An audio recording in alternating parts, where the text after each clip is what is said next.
বিদেশের সকল ভাই বোনদেরকে বলবো, যারা ভিডিও দেখবেন তাদের উদ্দেশ্যে বলবো, ভাই আল্লাহর হস্তে এই ভিডিওটা একটু শেয়ার করে দিবেন। আমি কিছু কথা বলবো, বর্তমানে যে সরকার আছে সরকারের উদ্দেশ্যে কিছু কথা বলবো ভাই, অনেক গুরুত্বপূর্ণ কথা।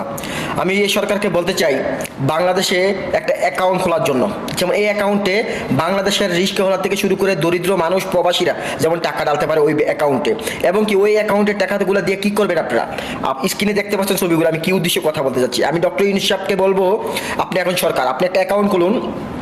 আমরা প্রতিটা মানুষ, যেমন যে সৌদি আরব, দুবাই, কাতার, যে যে জায়গাতে আসি, 10 রিয়াল, 5 রিয়াল, $1, $2 করে আমরা বাংলাদেশি ভিত্তিক একটা ভারতের যেই তিস্তা নিয়ে ভারতে যেই নাটক শুরু করছে, এই নাটক যেমন না করতে পারে, আমরা তিস্তার অপরদিক সাইডে বাংলাদেশের মাটিতে আমরা একটা বাঁধ তৈরি করতে চাই।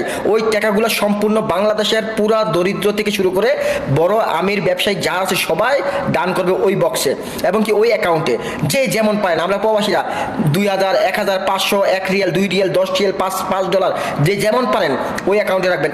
বাংলাদেশের মানুষকে দরিদ্র হতে দেব না। বাংলাদেশের মানুষ মাথা পিছু আয় করতে হবে। আমাদের ঋণ কোনো সমস্যা নাই, আমরাই ছাড়বো। আমি ডক্টর ইউনূস সাহেবকে বলবো, অবশ্যই একটা অ্যাকাউন্ট খুলবেন অতি তাড়াতাড়ি। আপনাদের দিয়ে পারা যাবে এই বাংলাদেশের বাঁধ তৈরি করার জন্য। সবাই শেয়ার করে দিবেন।